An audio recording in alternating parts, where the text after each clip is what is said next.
Bonjour à tous, bienvenue dans cette foire pour ce premier jour de foire éco-bio d'Alsace. Vous savez que la foire est organisée par à la fois le Barc Expo, mais par l'équipe de bénévoles qui organise tout le programme des conférences pendant toute l'année. Le thème de la foire est particulier cette année et c'est Nelly Ponce qu'on va accueillir sur le thème de ralentir. Et ça tombait bien, Nelly a travaillé sur ce thème. On l'avait accueilli l'année dernière pour ceux qui étaient là. La conférence était très intéressante, ou l'atelier, enfin, c'est très interactif. Et cette année, elle revient pour peut-être nous éclairer, nous interroger, échanger avec nous sur la question de ralentir. Cette conférence sera enregistrée. Vous pouvez récupérer tous les enregistrements de toutes les conférences, soit par une clé USB, soit par un lien qu'on vous envoie au stand RDL qui est juste à côté de l'accueil. Donc c'est pour ça que quand il y aura les échanges, on fera circuler le micro pour qu'il n'y ait pas des trous dans l'enregistrement. Donc on vous remercie. Peut-être dire, et on a le message, que nous sommes ouverts à tout bénévole ou toute personne qui serait intéressée pour rejoindre notre équipe. Alors ça peut être pour faire la vaisselle, pour tenir la buvette, mais ça peut être aussi pour le groupe conférence. Et tout est possible. Donc il ne faut pas hésiter. Ça peut être 1 heure pour l'année, mais ça peut être aussi plus régulièrement. Parce qu'évidemment, quand on prépare le programme de conférence, c'est un peu plus.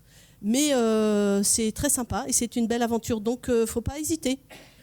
Voilà. L'autre chose... j'ai écouté une émission, une radio, où il y avait Damasio qui intervenait. Il a dit une petite phrase qui me semble intéressante pour la foire éco-bio. Il n'y a pas de lendemain qui chante, disait-il. Il y a des aujourd'hui qui bruissent. Et l'idée, c'est peut-être qu'à chaque moment dans la foire, et vous voyez qu'il y en a beaucoup, peut-être que ça soit des bruissements, des petits changements qui feront peut-être un grand changement. Voilà, je vous souhaite une belle conférence et puis je remercie vraiment Nelly d'être venue de sa région un peu lointaine pour nous accompagner sur ce thème ralentir. Merci. Merci Myriam, vous m'entendez ? Bonjour. Bonjour. Enchantée. Alors du coup, comme Myriam vient de le dire, je m'appelle Nelly Ponce. Et j'écris, mon métier c'est d'écrire, je suis autrice et vous verrez peut-être, on discutera de comment je suis devenue autrice, conférencière. Je travaille sur des sujets en lien avec des questions d'écologie et de société. J'ai beaucoup travaillé sur la question de la pollution plastique sous forme d'enquête, mais pas que. Et il se trouve que ce petit livre, Choisir de ralentir, à quelques années maintenant, ça fait quelques années que je n'ai pas pris la parole en public sur ce sujet depuis. Mes réflexions ont aussi beaucoup évolué, donc c'est pour moi assez impressionnant d'être avec vous aujourd'hui parce que c'est un sujet à la fois très concret et très sensible, très personnel et très collectif. Donc voilà, ce que je vous propose, c'est qu'on fasse ensemble un petit voyage de va-et-vient en fait entre la manière dont ce sujet résonne pour les individus que nous sommes et aussi pour la société que nous faisons ensemble.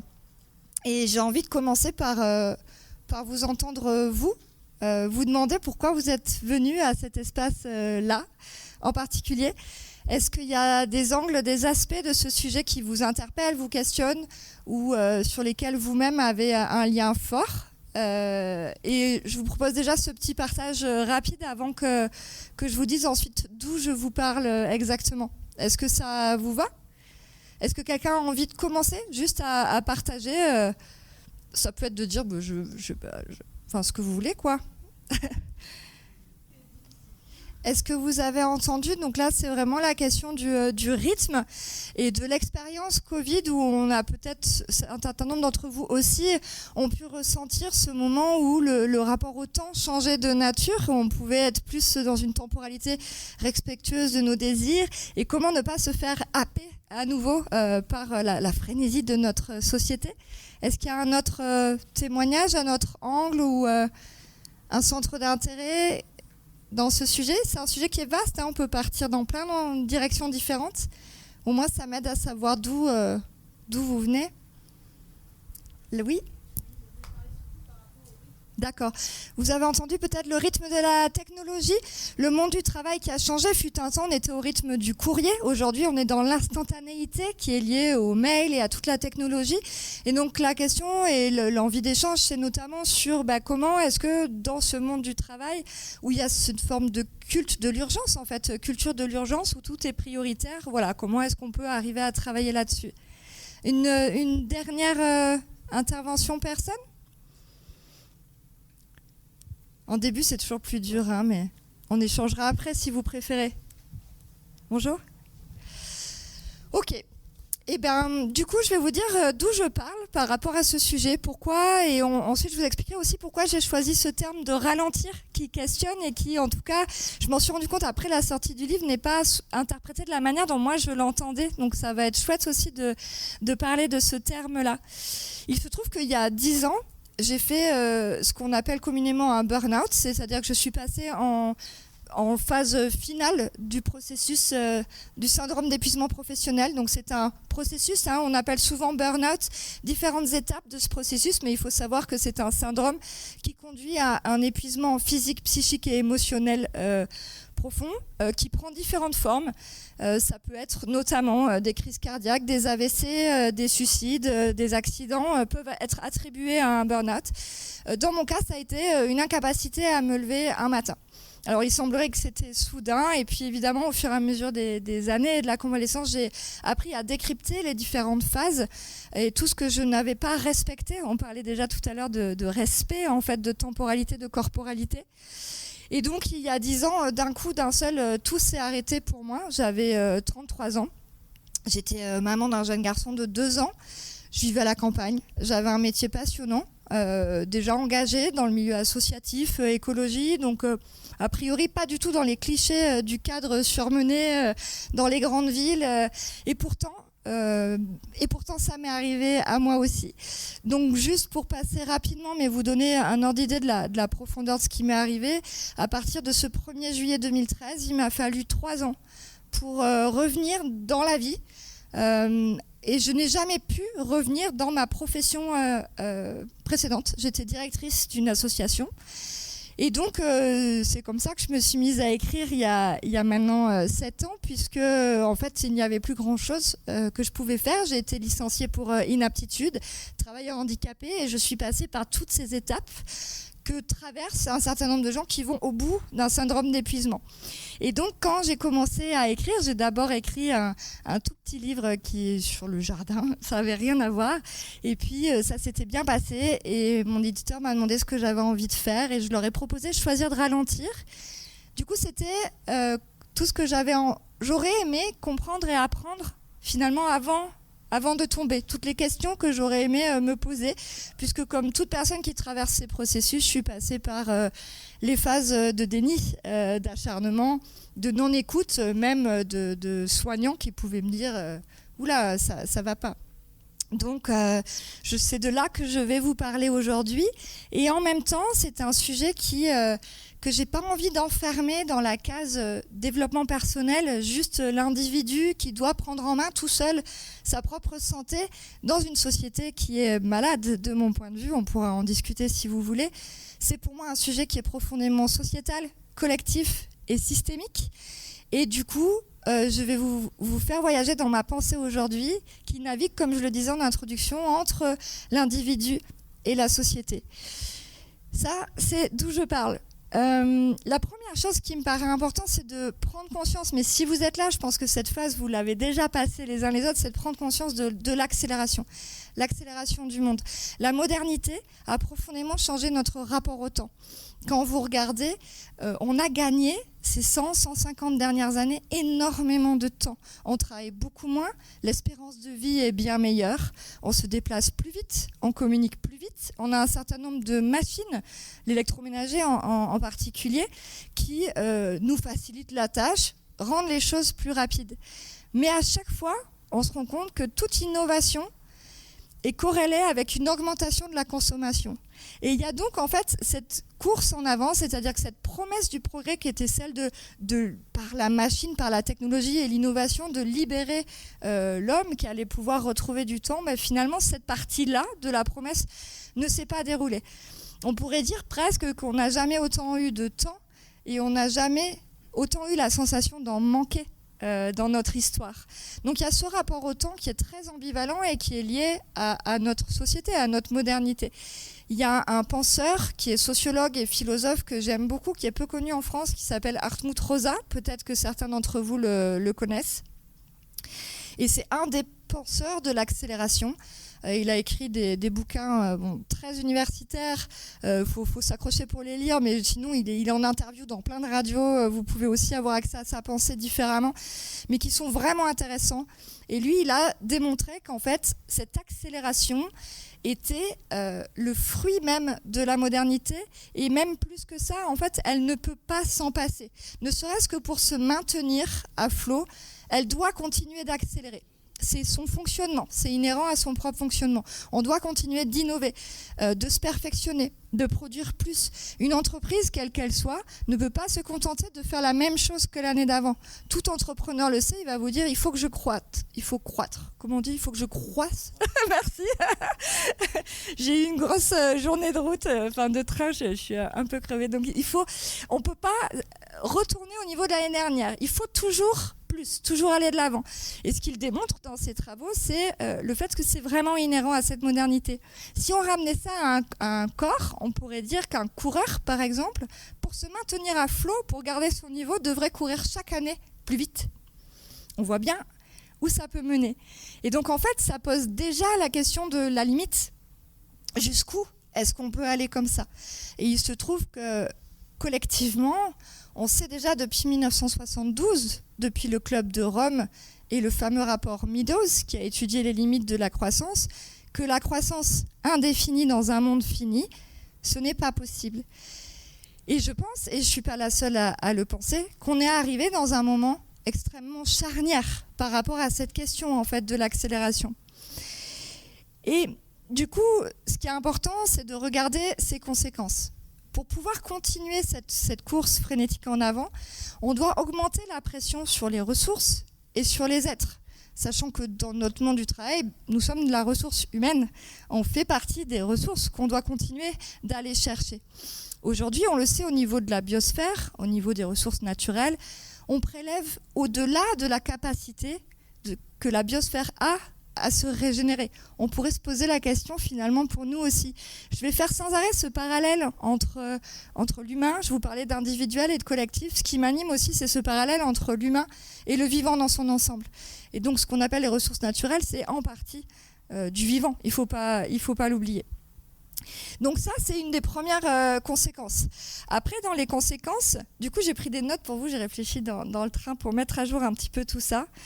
On voit ce que je témoignais, l'augmentation des burn-out et de tous les syndromes d'épuisement. Et dans une dernière interview que j'ai écoutée d'Hartmut Rosa, il disait que l'Asie notamment était particulièrement frappée. Plus on entre dans une modernité et plus on a des individus qui vont aller dans ces processus d'épuisement.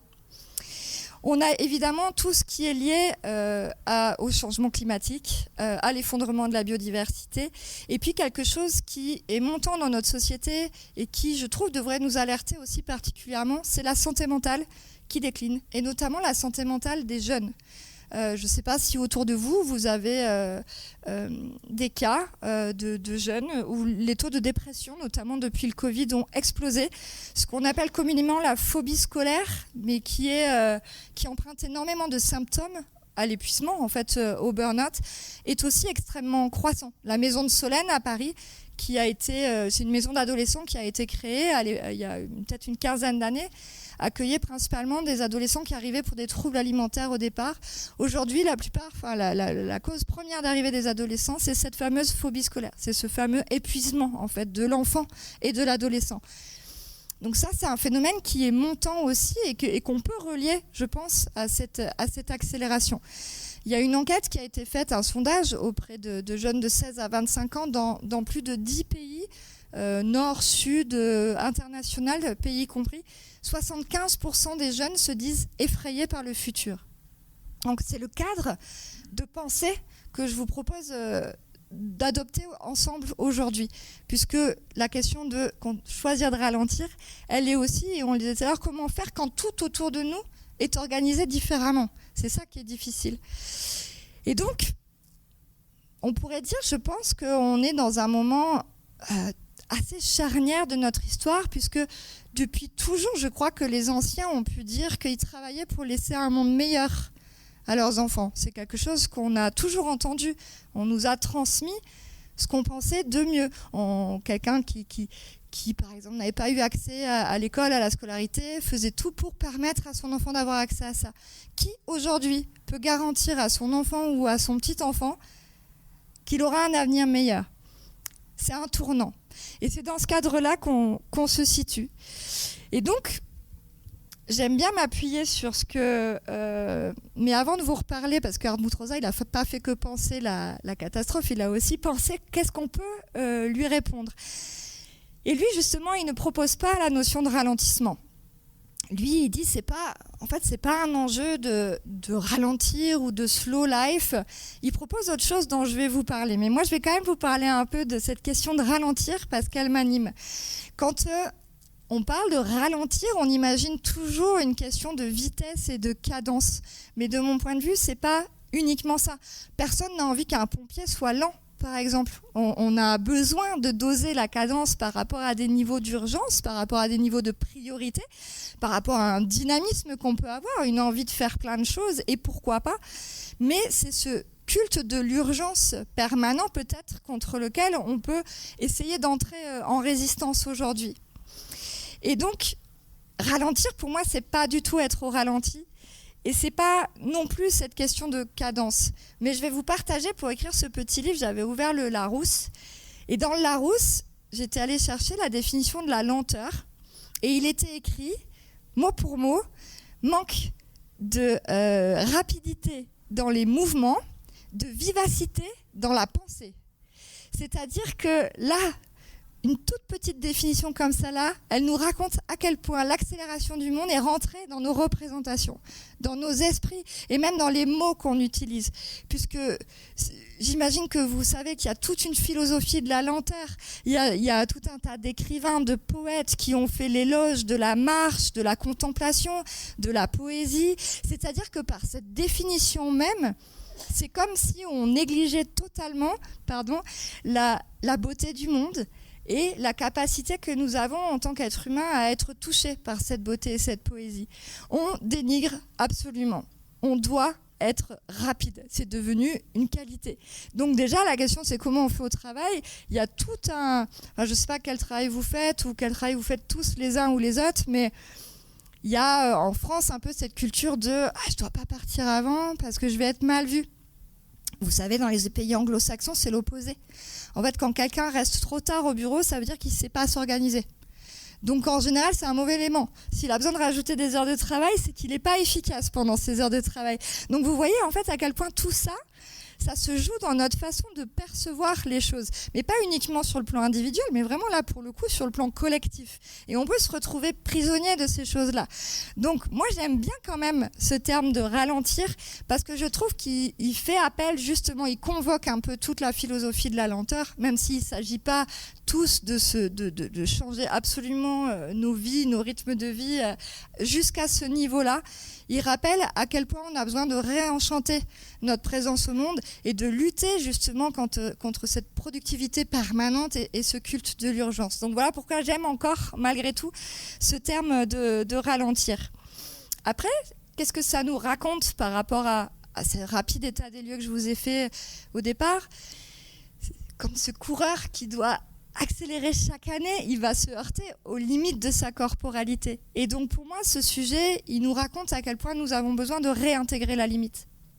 Et de la réintégrer individuellement, c'est la question du respect de soi. Jusqu'à quel seuil? Apprendre à repérer les signaux, apprendre à repérer ce que l'on peut accepter, ce que l'on ne doit pas accepter. Et aussi réintégrer la limite collectivement. Et moi, il y a un outil que j'aime beaucoup qui s'appelle les limites planétaires. Je ne sais pas si vous en avez entendu parler. Ce sont un consortium de chercheurs de l'Université de Stockholm qui, en 2009, ont créé ce concept-là de limites planétaires. Ils ont pris un certain nombre de sujets, donc ils sont au nombre de 9, Je vais vous donner des exemples après. Et l'idée, c'était de travailler sur la manière dont la planète, la biosphère, la partie habitable de la planète, doit ne pas franchir certaines limites, certaines frontières, au-delà desquelles plus rien ne sera jamais comme avant. Au-delà duquel il y a un système d'accélération et de bascule. Le changement climatique dont vous avez tous entendu parler est une des limites planétaires. Il y en a 9 en tout. Il y a par exemple l'acidification des océans, le trou de la couche d'ozone, la pollution chimique des milieux, le cycle de l'eau, le cycle de l'azote et du phosphore. Enfin voilà, ils ont défini 9 limites. La mauvaise nouvelle, c'est qu'on en a déjà dépassé 6 sur les 9. Et ensuite, je trouve que c'est un cadre qui est systémique, qui est intéressant parce qu'il montre à quel point le changement climatique est au milieu d'un certain nombre de sujets et qu'on a besoin de tous les embrasser en même temps et pas être focus uniquement sur un bilan carbone au détriment de l'aggravation d'autres pollutions ou d'autres sujets. Ça, je ne vais pas m'étendre là-dessus parce que ça me passionne et je pourrais rester vraiment longtemps. Mais par contre, ce que j'ai envie de vous transmettre aujourd'hui, c'est qu'on a besoin de réintégrer ces limites-là dans nos activités.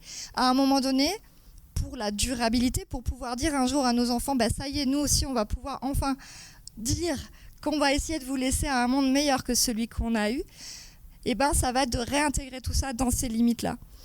Et ça, forcément, ça fait appel à la question de la sobriété. Dans la notion de choisir de ralentir, il y a évidemment le rapport au temps, mais il y a aussi le rapport à l'accumulation, et l'accumulation matérielle notamment. Alors, sobriété, décroissance, ce sont des sujets qui crispent, qui sont des mots qui sont aussi souvent pas entendus de la même manière. Par exemple, quand vous écoutez notre gouvernement, la sobriété n'est qu'un accroissement de l'efficacité. En fait, la sobriété, c'est tout sauf un accroissement de l'efficacité. Surtout qu'il a été, comme je le disais tout à l'heure, scientifiquement démontré que toute innovation technologique, c'est accompagné d'un accroissement de la consommation qui fait qu'in fine, on n'a rien solutionné si ce n'est de pressuriser encore plus les ressources. Non, la sobriété, je vais passer assez rapidement dessus. Pour moi, c'est pas un projet de frustration de groupe. C'est au contraire un projet d'émancipation collective qui, de mon point de vue, par rapport à ce cadre des limites planétaires, est une nécessité vitale. Et c'est aussi un engagement éthique et moral vis-à-vis de toutes les populations qui participent le moins au dérèglement actuel. Et c'est aussi quelque chose qui ne doit pas reposer sur les individus qui vont s'auto-priver, mais qui doit être structurellement organisé. Alors, oui, je suis très utopiste peut-être, j'en sais rien. En tout cas, je milite pour le monde dans lequel j'ai envie de vivre et celui que j'ai envie de laisser à mes enfants. Mais il est important de ne pas toujours remettre sur l'individu, surtout qu'on n'est pas tous égaux face aux besoins. On n'a pas les mêmes outils, on n'a pas les mêmes ressources. Une mère célibataire ou un père célibataire avec 4 enfants... quelqu'un qui travaille la nuit, on ne va pas lui demander la même chose. La notion d'égalité n'a aucun sens là-dedans. Ce serait une notion d'équité qui aurait besoin d'aller chercher. Les inégalités augmentent dans le monde et dans la sobriété, il y a vraiment cette notion de justice sociale qui devrait être, de mon point de vue aussi, un de nos marqueurs. Et donc, on peut questionner parce que quand on dit sobriété, on dit oh là là, il y a quelque chose de privatif, mais sobriété de quoi ? Pour une abondance de quoi ? Parce que quand on regarde la manière dont s'organise le vivant, il n'y a pas plus prolifique que la nature. Il n'y a pas plus riche en diversité que la nature. Donc finalement, ça peut questionner. C'est la sobriété de matière, d'usage de ressources pour maximiser quoi ? Le lien, les relations, le vivre ensemble, l'amour, le temps pour soi, l'amitié, les jeux. Là, on peut y aller. Là, il n'y a pas besoin de se restreindre. Donc encore une fois, je vous parlais tout à l'heure de changer de braquet dans nos représentations. Ça aussi, quand on entend sobriété, quand on entend ralentir, on pense privation parce qu'on a été nourri en fait de cette façon de penser. Mais on peut aussi voir, quand on dit non à quelque chose, tout ce à quoi on dit oui. Et quand on récupère du pouvoir d'agir et quand on récupère du temps, on dit oui à une vie prolifique de tout un tas d'autres choses. Donc ça, c'est un petit détail. Après, j'hésite à vous parler tout de suite de... Mais je pense qu'on en parlera dans les questions-réponses parce que je ne veux pas être trop longue. Du coup, maintenant que je vous ai dit un petit peu ce que je mettais derrière ralentir, j'ai envie de vous parler de ce que Hartmut Rosa propose, puisque lui ne propose pas le ralentissement comme antidote à l'accélération, il propose une notion que je trouve passionnante qui s'appelle la résonance. Et c'est pas la résilience, c'est la résonance, c'est encore autre chose. Ce qu'il dit notamment, c'est que notre modernité, par son accélération, concourt à de l'aliénation. Et on le voit dans les phénomènes de burn-out, la perte de sens, elle est commune à l'ensemble des effondrements et des épuisements. Et aussi, cette question de résonance, elle fait écho à la manière dont notre modernité souhaite avoir la maîtrise absolue en fait de la technologie, du monde, des ressources. Et on n'arrive pas à entrer en résonance, d'après lui, avec tout ça. La résonance, c'est l'opposé, c'est d'accepter que le monde nous soit indisponible. Et il dit que dans nos expériences de vie, les moments les plus intenses sont souvent les moments qui arrivent par surprise, qui arrivent par l'humain, qui arrivent par le lien, qui arrivent par la relation, qui arrivent par des endroits où on n'a pas la maîtrise de cette chose-là. Donc il a une très belle phrase qui dit « Rendre au monde son indisponibilité ». Et la résonance, c'est toute une question de relation. C'est comment est-ce que j'entre en relation, je me laisse toucher et transformer par elle. C'est un peu, de manière simple, il le dit, combien de livres avons-nous dans nos bibliothèques, de musique dans nos playlists, et combien de livres non lus, combien de musique non écoutée, et combien de livres lus à la va-vite pour essayer d'en extraire la substance, mais pas prendre le temps du plaisir, des mots, de la rencontre à cet endroit-là. De même pour les relations, on accumule, et c'est pas qu'une critique parce que les réseaux sociaux ouvrent tout un tas d'autres liens qui peuvent être intéressants aussi, mais ça pose la question de la qualité du lien. Tout à l'heure, Myriam parlait d'Alain Damasio. Il a cette phrase aussi que j'aime beaucoup qui dit en fait la modernité c'est une attaque généralisée sur les liens. Et on le voit au niveau de l'OMS, il parle d'épidémie mondiale d'isolement et de solitude. Aux États-Unis, les sondages sont assez phénoménaux là-dessus. Donc la résonance, c'est vraiment une invitation à prendre le contre-pied par la relation. Et ça, moi, ça me parle, enfin, je sais pas vous, mais moi, ça me parle énormément. Pourquoi ? Parce que toute personne qui a traversé un moment critique dans sa vie, que ce soit une maladie, un deuil, le sait à quel point là, la priorité, elle revient tout de suite. On l'a tous vu au moment du Covid. Qu'est-ce qu'on a tous cherché à faire ? Du lien, de la relation et des expériences de nature. Tous, même ceux qui ne se sentaient pas forcément proches des écosystèmes naturels avant le Covid, ont ressenti ce besoin, ce manque. Donc je trouve que c'est assez intéressant comme proposition. Et aussi parce que c'est tout simplement comme ça que s'organise le vivant. Je ne sais pas si vous imaginez que depuis près de 4 milliards d'années, la vie crée de la diversité. C'est comme ça l'évolution. Il y a des êtres en relation, alors ça on l'a bien compris, de concurrence, mais aussi de coopération, de symbiose même, de mutualisme. Et ces relations vont faire évoluer le vivant lui-même. Des nouvelles espèces vont se créer, des adaptations vont avoir lieu, pas les mêmes à cet endroit-là et à cet endroit-là parce que les milieux ne vont être pas pareils. Et donc depuis la nuit des temps, la vie crée de la diversité par la relation. Et nous, notre projet de société, il crée de l'uniformité. Il crée une attaque généralisée sur les liens. On fait, de mon point de vue, tout l'opposé. Donc c'est une réhabilitation aussi de l'autre, dans sa différence. Et quand on pense à des phénomènes d'épuisement, moi je ne peux pas m'empêcher de faire le parallèle entre l'effondrement de la biodiversité et ce qui nous est arrivé nous avant.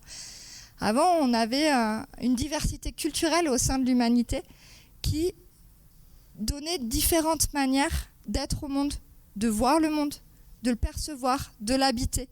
Et au fur et à mesure que notre modernité s'est répandue à travers le monde, on a eu affaire à une occidentalisation de la pensée. Et on a perdu nous-mêmes toute notre diversité. Et face à l'urgence écologique, quand on a dit qu'on a besoin de se réinventer, on a perdu en fait notre difficulté à convoquer nos différentes manières d'être. Dans les enjeux de représentation dont je vous parlais tout à l'heure, cette diversité, elle est fondamentale. Je ne vais pas m'étaler dessus, mais je vous invite à regarder ça et à le réfléchir. Et du coup, cette notion de résonance, Mais ça, je sais, excusez-moi parce qu'il y a des choses que j'aimerais surtout qu'on échange en fait. Donc je vais peut-être pas vous dire tout ce que j'avais prévu de vous dire, comme ça on peut garder un temps. Mais maintenant c'est le comment.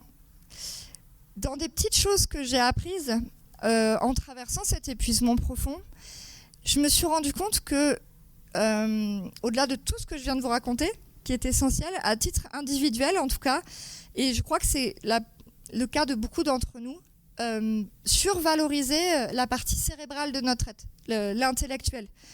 Et qu'en fait, nos êtres sont composés de différentes choses. On a l'intellect, on a le corps, on a le sensible et l'émotion, on a la créativité, la capacité à faire avec les mains.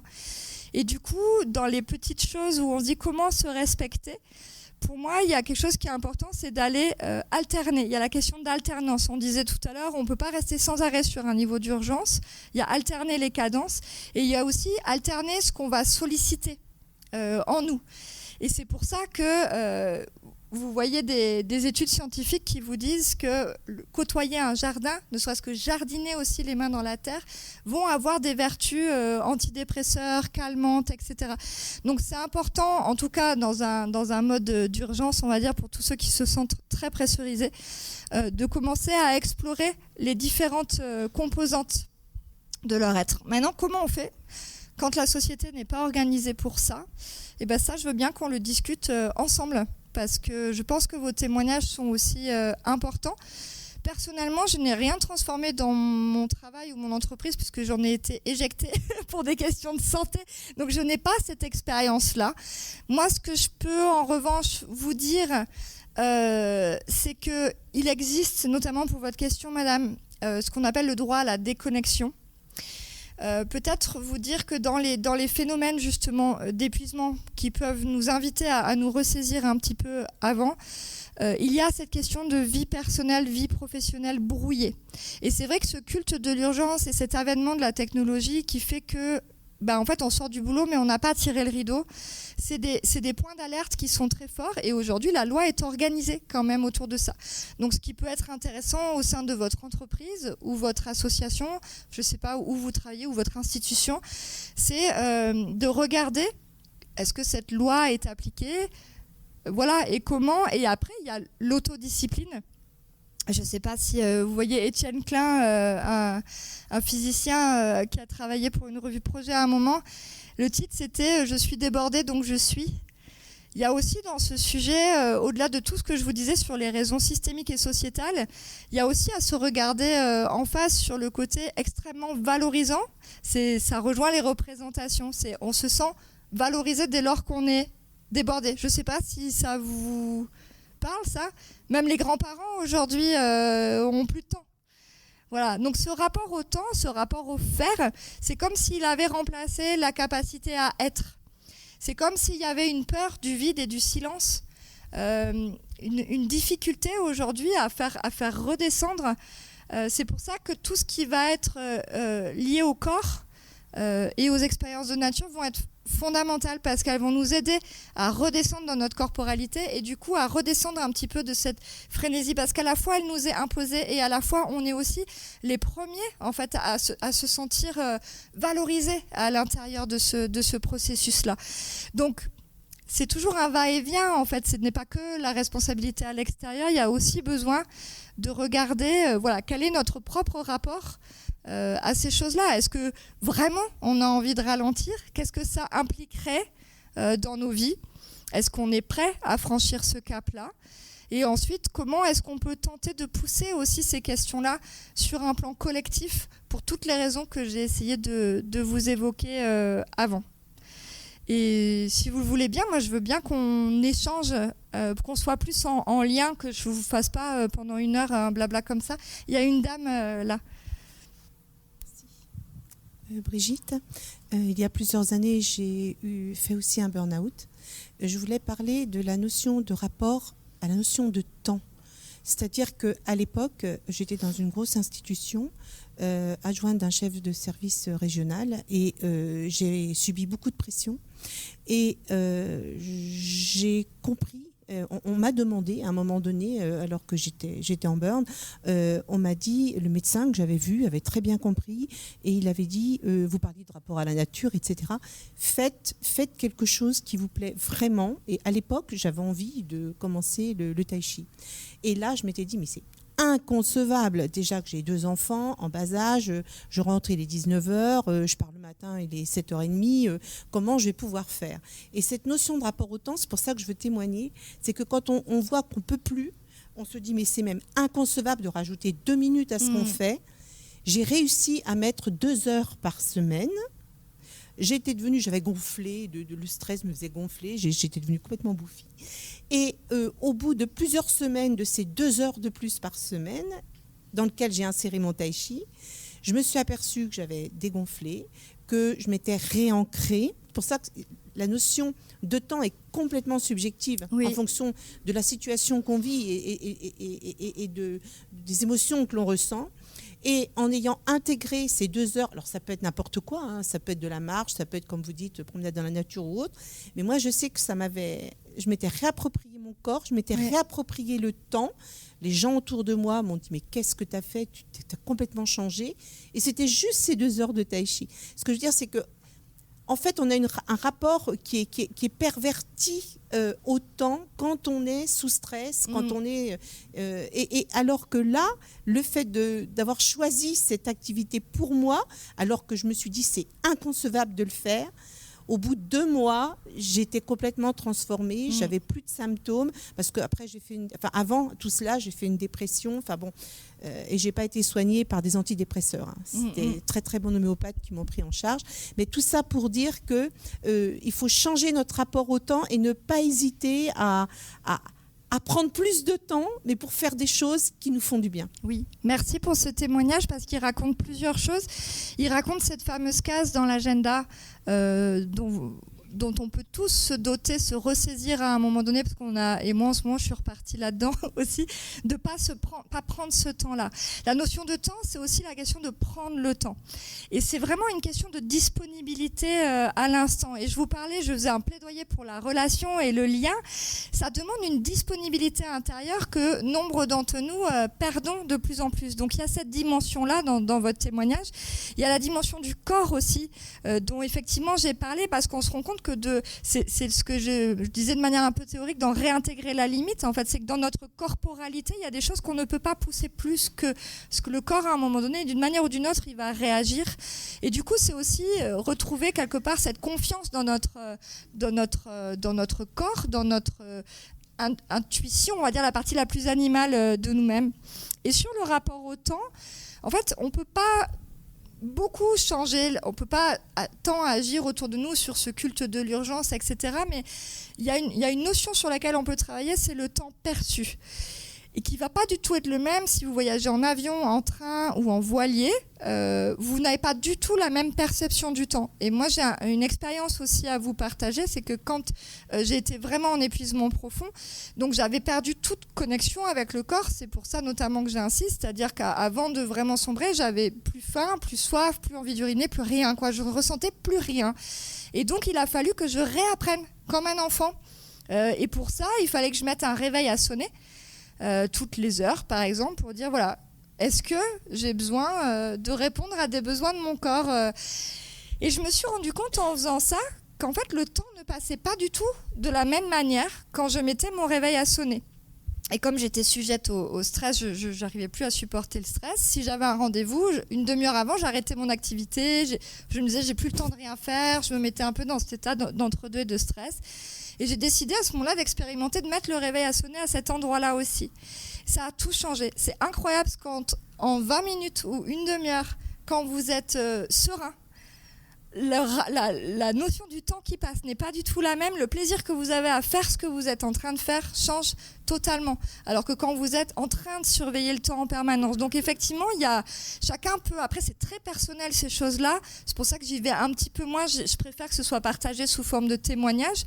Mais que chacun puisse aller expérimenter quel est son propre fonctionnement avec le temps, la notion d'urgence, la notion de stress, et trouver des petits outils qui vont lui permettre, donc vous, ça a été cette case dans l'agenda de dire, ben voilà, ça, je décide de me faire du bien. Après, il y a un travers dans notre société aujourd'hui qui est le développement du bien-être, du yoga, notamment au travail par exemple, parce qu'on a compris qu'en fait un individu pressurisé est pas très productif. Donc en fait on va essayer de le rendre un peu mieux pour voilà. Donc je sais bien que c'est pas du tout ça la nature de votre témoignage, mais ça me fait penser que voilà, attention aussi, le bien-être est devenu un marchand aujourd'hui. Et donc, c'est vraiment important de pas... parce qu'après, on va de désillusion en désillusion, en fait, en se disant, mais pourtant, je faisais mon yoga entre midi et 2 et ça n'a pas fondamentalement changé. Mais en revanche, il y a des expériences comme la vôtre qui peuvent être très fortes. Il y a quelqu'un là. Merci. Donc, je voulais juste apporter quelque chose que j'ai entendu quand vous avez dit prendre le temps. En anglais, on dit to spend time, qui traduit dépenser du temps. Oui. Et c'est intéressant parce que ça implique quelque chose. Et comment on perçoit le temps dans notre société et quel sens il a pour nous. Et je pense que c'est de prendre le temps, mais aussi de trouver le sens dans ce qu'on fait. Parce que l'année dernière, par exemple, j'ai vécu en nature pendant 1 an. Et la routine, le temps, était très très important pour les moments conviviaux, pour se relier, pour manger ensemble, le réveil, le soleil. Et tout ça avait un sens, le courant du temps. Et en revenant à Strasbourg, dans la ville, petit à petit, j'ai perdu ce sens avec le flux du temps. Et ça va beaucoup plus vite et mes pensées, tout va beaucoup plus vite. Et ça le rend beaucoup plus compliqué de trouver le sens avec chaque action. Et je pense que c'est un peu ça notre... quête peut-être quand on vit à la campagne, même en ville, mais de trouver de la beauté et du sens dans chaque acte qu'on fait. Et oui, on peut le relier au temps qu'on passe sur cette action, mais de vraiment comprendre pourquoi on fait ça et de se relier avec ce qu'on est en train de faire. Merci. Effectivement, moi, je suis assez passionnée par les oiseaux depuis quelques années et je les observe énormément et on se rend compte que rien n'est là par hasard. Ils chantent à des saisons particulières, dans des temporalités particulières et ça a du sens. Donc c'est pour aller dans ce que vous venez de dire. Et cette question du sens, elle est fondamentale parce que dans les points communs à toute situation d'épuisement et d'effondrement, on retrouve 3 facteurs principaux qui vont être les conflits de valeurs. Donc être amené à faire des choses qui sont contraires à notre éthique profonde. Et dans le monde professionnel aujourd'hui, c'est de plus en plus les conflits de valeurs. Et c'est pour ça que les métiers humains, soignants, profs, etc., sont beaucoup plus sujets. Aujourd'hui, plus personne n'est épargné. Mais en tout cas, les burn-out ont commencé dans la société par ces métiers-là. Donc le conflit de valeurs, l'injonction contradictoire. En moto, un burn-out, c'est j'accélère et je freine en même temps. L'injonction contradictoire, c'est voilà, tu as telle mission à faire, mais par contre, tu vas pas avoir les moyens alignés. Il va falloir que à la fois tu gères le virage financier, mais que tu aies une restriction à cet endroit-là. C'est l'injonction contradictoire. Et la perte de sens. Ce sont vraiment les 3 invariants en fait, qu'on retrouve dans toutes les situations qui font craquer les êtres. Quelle que soit la manière dont ensuite leur craquage, entre guillemets, c'est pas très joli, prend forme et se manifeste. Donc la question du sens, elle rejoint aussi ce que je vous disais tout à l'heure d'Hartmut Rosa sur la notion d'aliénation. C'est vraiment ça, c'est de perdre le contact avec le corps et au-delà de notre propre corps avec les milieux, nos milieux de vie. On est des animaux, des mammifères, des êtres vivants. On fait partie de ce monde vivant qu'on épuise aussi à notre tour. Et donc tout ce qui va nous permettre de reconnecter c'est pas un très joli mot, mais d'entrer en résonance en tout cas, avec tout ça, va être quelque chose d'assez fort pour nous aider à reprendre du pouvoir sur nos vies. Il y a un monsieur là. Voilà, moi j'étais une fois chez mon médecin en Allemagne, homopathe, et il me disait, j'avais pas mal de choses à faire, il me disait, mais si vous aviez la jambe cassée, vous feriez pas non plus ces choses-là. Donc ça m'a permis de relativiser certaines choses, et donc là je suis parti en 2 semaines à l'autre bout de la France pour aider ma demi-sœur, et avant ça j'avais aussi pas mal de choses que je voulais encore faire, j'ai dû les mettre de côté, partir sans les faire, et en revenant elles étaient moins urgentes aussi. Donc parfois de prendre la distance avec les choses, ça permet aussi de relativiser et de se dire mais c'est pas très, très important. Voilà, et ce que je fais aussi parfois, c'est que je prends pas du tout mon téléphone sur moi. Ça c'est aussi une manière de me libérer d'une certaine manière. Voilà. Merci pour ce témoignage. Effectivement, alors le téléphone, cette disponibilité permanente qu'on doit avoir, c'est intéressant comme expérience. Est-ce que d'autres ont essayé ? Moi, personnellement, je l'ai fait sans le faire exprès l'autre jour et il manquait quelque chose, quoi. Un peu comme le fumeur, vous savez, qui cherche encore ses cigarettes 10 ans après. C'était vraiment ça. Et là, je me suis dit, oula.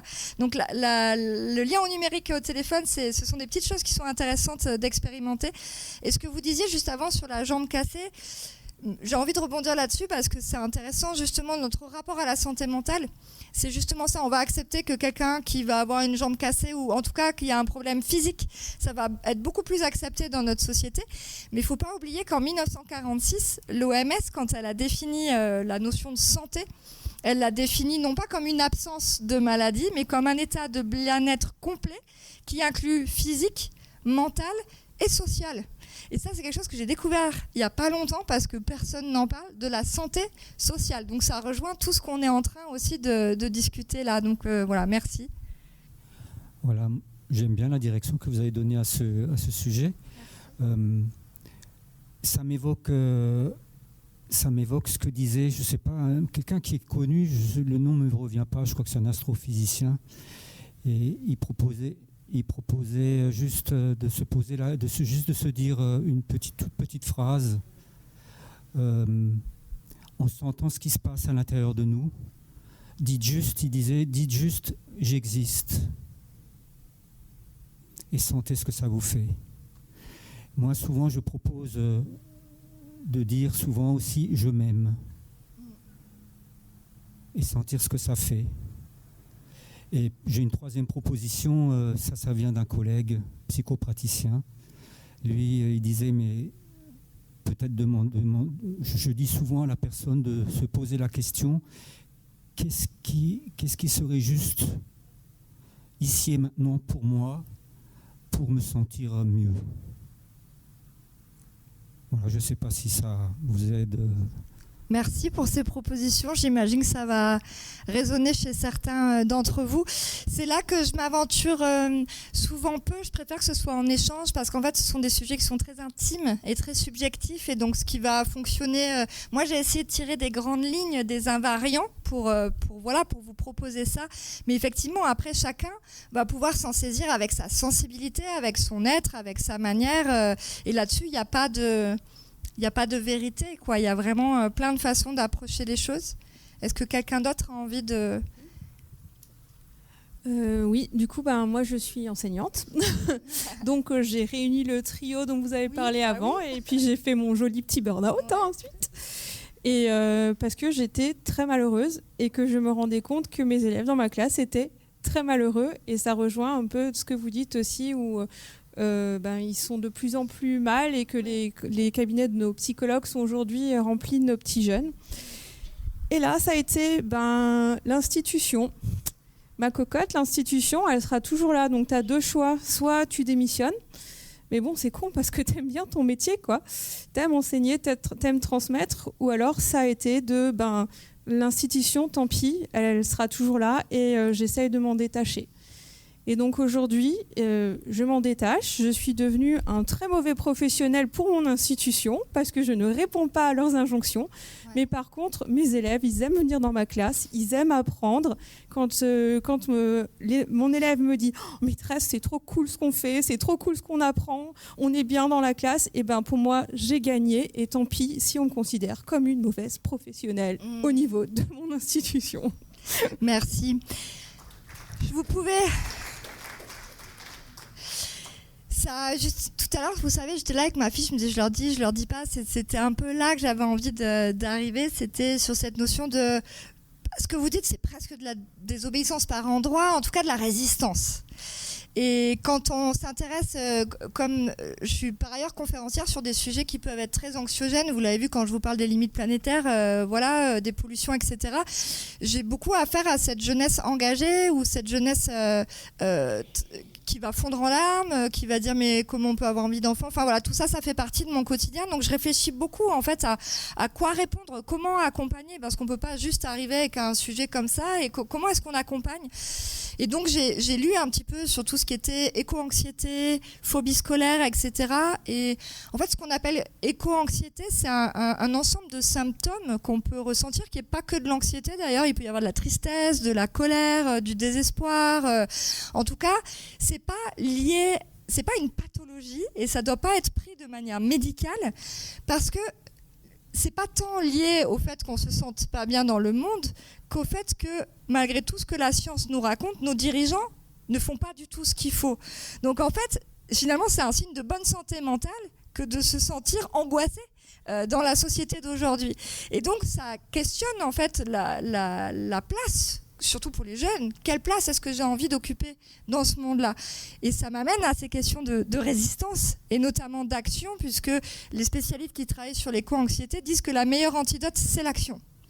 C'est de trouver une manière en fait d'agir, de prendre une place. C'est pour ça que j'aime bien dans ce titre la notion de choisir, de ralentir, c'est que malgré tout ce que je vous ai raconté, le fait que c'est systémique, que c'est sociétal, que c'est collectif, il y a des brèches dont on peut se saisir à notre niveau.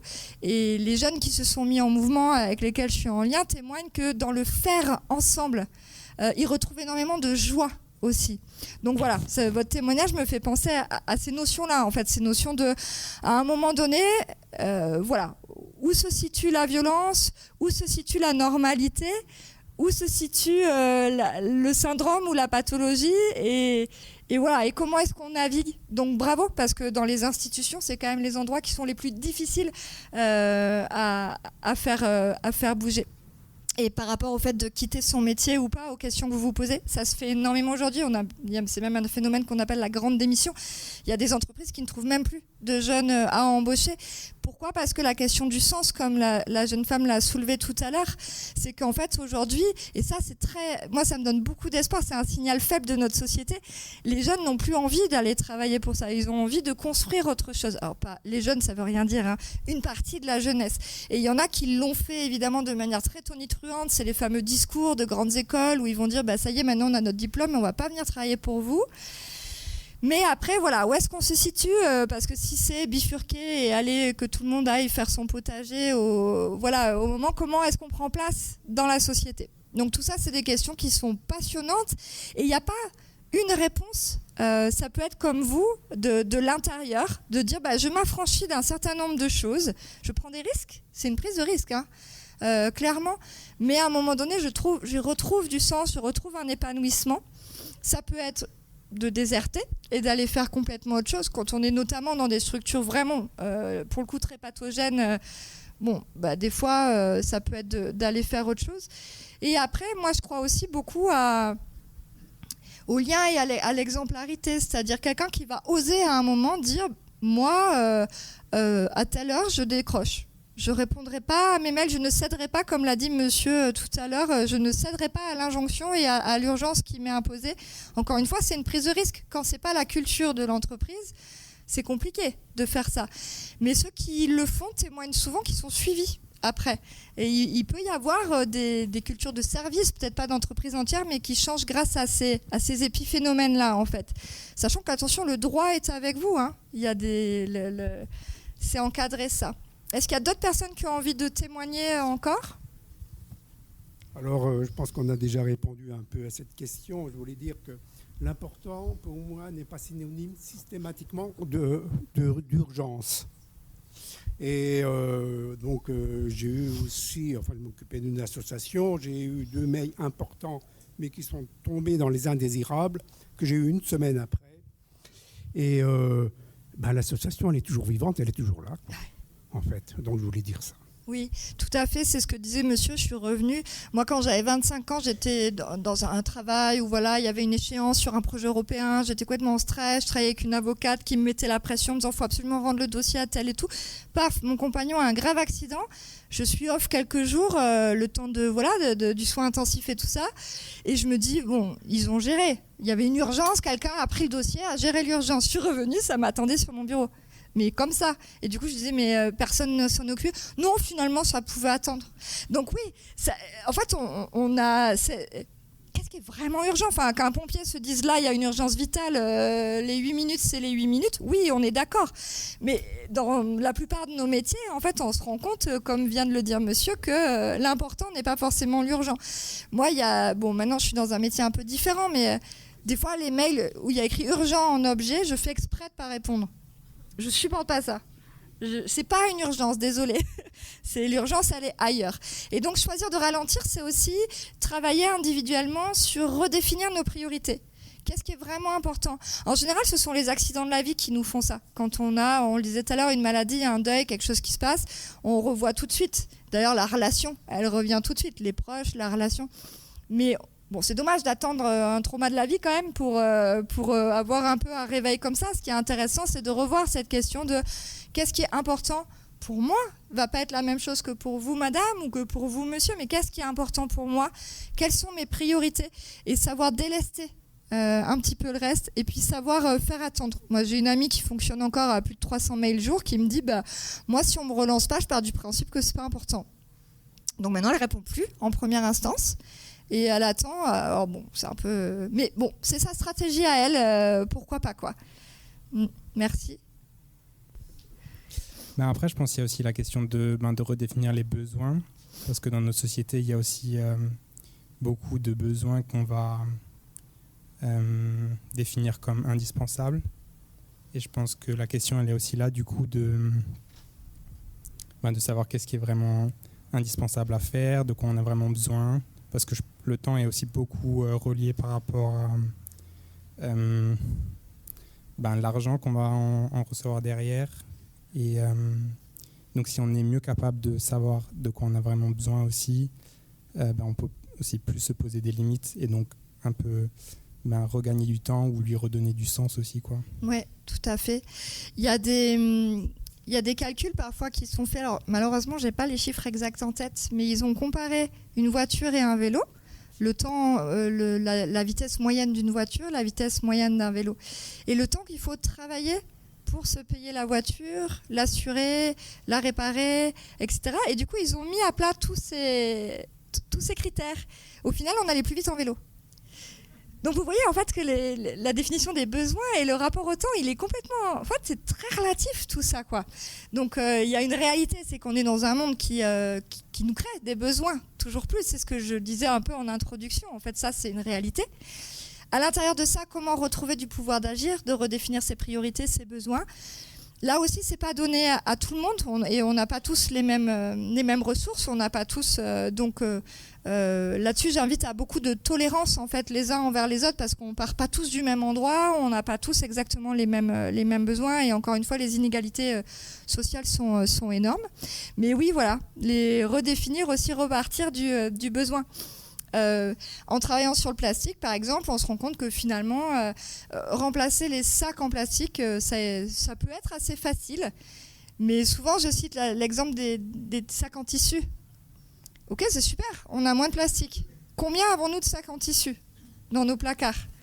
Chaque librairie, chaque festival écolo, tout ça donne son sac en tissu. Donc là, on retrouve sur la notion du besoin, la question du toujours plus, de transposer en fait cette accumulation. Une autre question. Oui, non, c'est pas une question. Donc pour moi, c'est la question de travailler moins. Parce si on travaille, on a encore les enfants à la maison, qu'est-ce qu'on fait ? On a besoin d'une voiture. Il y a les mamans qui prennent la voiture pour aller chercher les enfants à l'école maternelle et tout ça. Et après, on fait les commissions en passant, et ça veut dire chaque fois, on a oublié son sac. On a plein de sacs, même en coton, en lin à la maison. Mais qu'on en reprend. Il faut prendre son temps aussi pour la vie quotidienne, pour le ménage, et ça, on n'a pas le temps. Ouais. Tout à fait, la question du travail, elle est au cœur.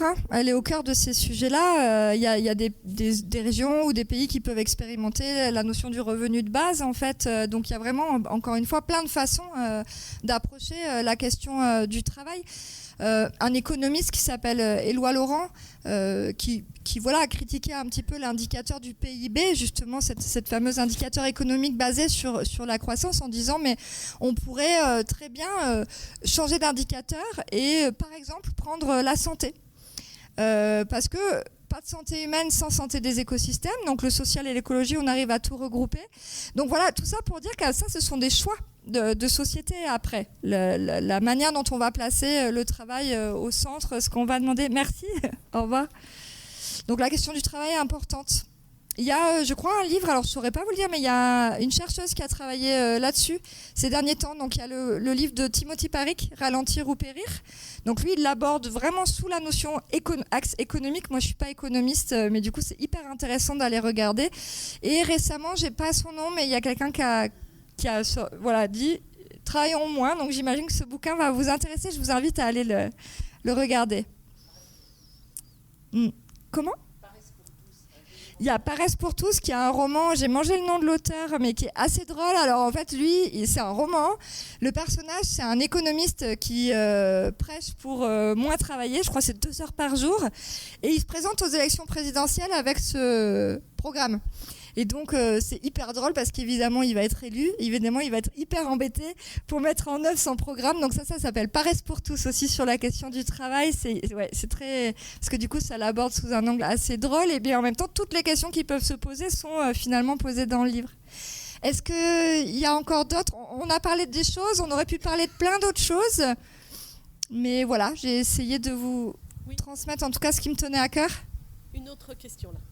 C'est pas une question, c'est simplement un petit témoignage aussi. Enfin, pour être un petit peu dans le thème, je me posais aussi cette question sur cette notion de ralentir. Essayons tout simplement de respirer. Et je crois que si déjà on arrive à se poser et à se donner ses priorités dans sa vie, on arrive à prendre ce recul nécessaire et de ne pas rentrer dans cette course effrénée à la consommation, à nos besoins. Enfin voilà, on nous impose des choses qui sont quand même assez horribles.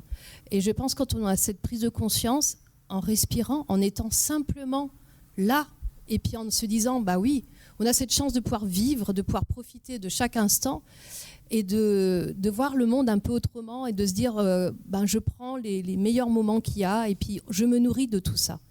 Et voilà, respirer. Pour moi, c'est vraiment le terme qui me vient quand on parle de ralentir. Merci. Voilà. C'est quelque chose de très important. Moi, ça me parle beaucoup, parce que je me sens toujours très en apnée, justement. Il y a Stéphanie Briand qui a écrit L'incroyable pouvoir du souffle, qui peut du coup vous intéresser. Tout ce qui est de l'ordre aussi, effectivement, de la respiration, de la méditation. Mais ce qui me vient quand vous parlez de respirer, c'est aussi cette mise à distance. En fait, on est aussi beaucoup drivé par nos impulsions, nos élans, nos envies.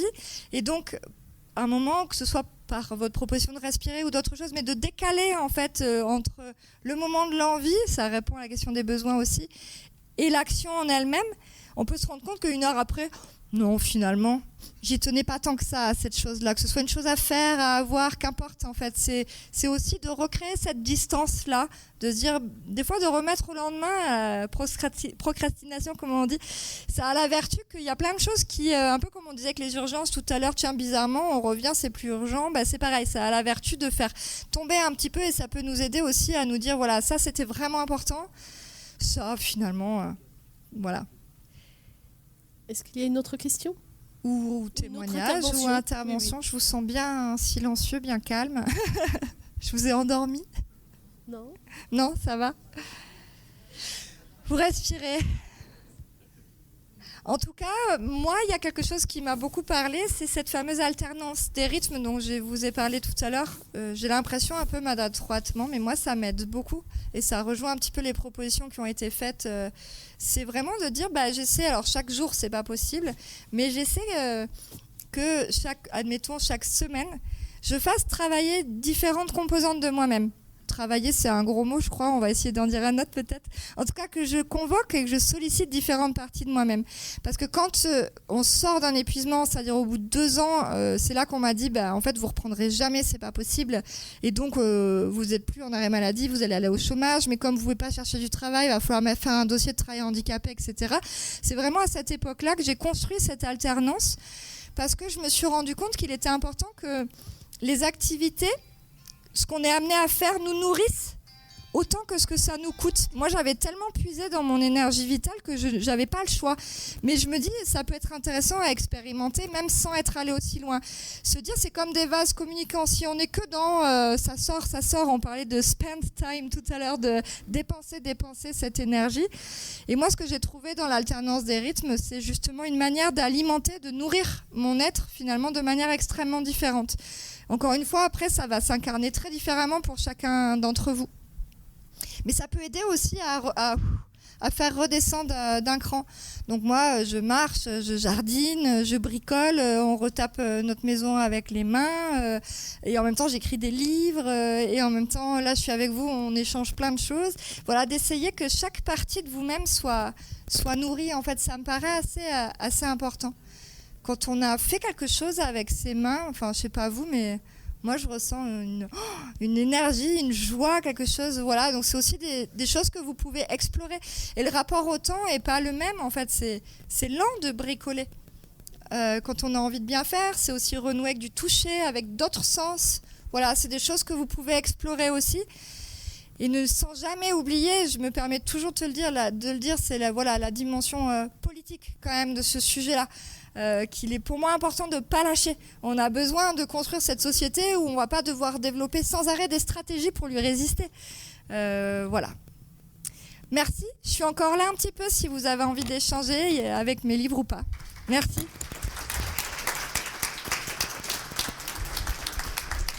Ça va, je n'ai pas débordé ? Non, peut-être dire les différents livres que tu as écrits. Oui. Alors là, du coup, j'étais ici pour choisir de ralentir. Et après, je ne sais pas ce que la libraire a pris, mais du coup, j'ai travaillé sur les questions de pollution plastique. Donc, une enquête qui s'appelle Océan Plastique, enquête sur une pollution globale, un petit livre qui s'appelle Déplastifier sa vie. Et aussi des livres autour de la permaculture pour les enfants ou pas. Voilà. Oui, très bien. Je crois que c'est ça. Oui. Merci Nelly. Merci. Et on peut te retrouver là-bas. Merci à vous. Donc, il y a... prochaine étape des films à 19h30. 2 films. À bientôt. Oui, on te retrouve là-bas. Ouais.